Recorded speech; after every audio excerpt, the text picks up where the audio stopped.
நிறைய பேருக்கு தெரியாம இங்க ஒரு சம்பவம் நடந்திருக்கு, எல்லாம் பாத்துட்டு வாங்களேன்.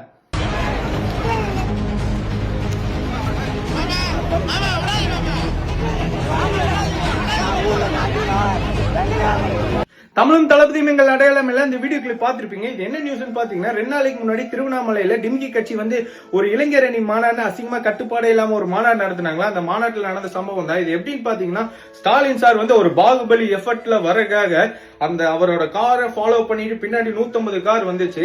மாநாடு முடிச்சோன்னு ஸ்டாலின் சார் கார் போயிருச்சு. பின்னாடி இந்த 100 கார் லைனா ஸ்பீடா போயிட்டே இருந்திருக்கு, சருன்னு F1 ரேஸ் மாதிரி.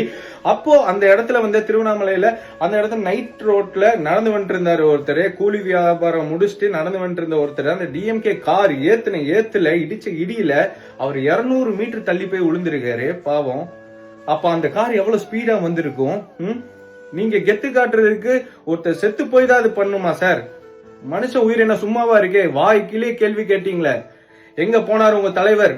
பிரச்சாரம் முடிச்சுட்டு எங்க சார் போனீங்க? நீங்க எங்க போனாங்க உங்க அமைச்சர்கள்லாம்? ஆட்சியில் இருக்கிறது நீங்க தானே, வந்து பாக்கணும்ல. எந்த நியூஸ் இதை கவர் பண்ணல பெருசா. ஆட்சியில இருந்தா நியூஸ் சேனல்ஸ் அவங்களுக்கு சப்போர்ட் பண்ணுவீங்கன்னா அப்புறம் மக்கள் நாங்க ஏங்க உங்க நியூஸ் சேனல்ஸ் எல்லாம் பாக்கணும்? எல்லாத்தையும் வெளியே கொண்டு வாங்க, உண்மைகளை எல்லாத்தையும் வெளியே கொண்டு வரதா உங்க வேலை. அதனாலதான் மக்கள் உங்களை நம்பி பாக்குறாங்க. நீங்க வந்து ஆட்சி அதிகாரத்துல இருக்கவங்களுக்கு தட்டிட்டு இருந்தீங்கன்னா ஒண்ணும் பண்ண முடியாது. நாங்களும் ரிமோட்டை தட்டிட்டு வேற சேனல் மாத்திட்டு போக வேண்டியதுதான், நியூஸ் நம்பாம. இனி எங்க போனாரு அந்த நடிப்பு அரக்கன் அன்பில் மகேஷ்? கண்டிஷன்ஸ ஃபாலோ பண்ணுங்கடா அப்படின்னாரு. எங்க போனாரு அவரு? இந்த வாழ்த்துக்கள் ரஜினி எங்க போனாரு? இந்த வழக்கம் போல புரியாம பேசுவோம் உங்க கமல் எங்க போனாரு? இத்தனை பேர் எங்க சார் போனீங்க? இதே யாரு பண்ணியிருந்தாலுமே முதல் ஆளா ரஜினி வந்து பேட்டி கொடுத்துப்பா, இது ரொம்ப தப்பா இருக்கு கதா அப்படின்னு. இதுவே டிஎம்கேனால ஜால்ரா. என்ன சார் இது? ஒருத்தருக்கு ஒரு நியாயம், இன்னொருத்தருக்கு ஒரு நியாயம் இருக்க கூடாது. எப்பயுமே கரெக்டா இருக்கணும். ஏன்னா உங்களெல்லாம் நாங்க ரெஸ்பெக்ட் பண்றோம் சார். உங்களோட வயசுக்கும் உங்க எக்ஸ்பீரியன்ஸுக்கும் உங்களை ரெஸ்பெக்ட் பண்றோம். கரெக்டா எல்லா பிரச்சனையும் எடுத்து பேசுங்க. முக்கியமா என்னன்னு பாத்தீங்கன்னா அண்ணா யூனிவர்சிட்டி பிரச்சனை. அது என்னாச்சு? 2 நாளைக்கு முன்னாடி பாத்தீங்களா ஒருத்தர் கைது செஞ்சாங்களே, அவங்க குண்டாஸ் போட்டாங்க.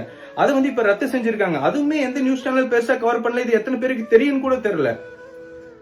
எல்லாரும் இந்த வீடியோ ஷேர் பண்ணுங்க முடிஞ்ச அளவுக்கு. அந்த குண்டாஸ் ரத்து எதுக்கு பண்ணாங்கன்றது ரீசன் நிறைய பேருக்கு தெரியல. அது தனி வீடியோ நான் அடுத்து போடுறேன்.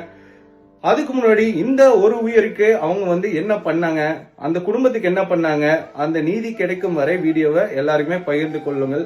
2026 சிஎம் சார் ஒன்னு சொல்லிக்கிறோம் சார், உங்க அடக்குமுறைக்கு அடங்கி போக மாட்டோம். உங்களை அடக்கிட்டு எங்க தளபதியை சென்ட் ஜார்ஜ் கோட்டையில் ஏத்துவோம் சார். நன்றி.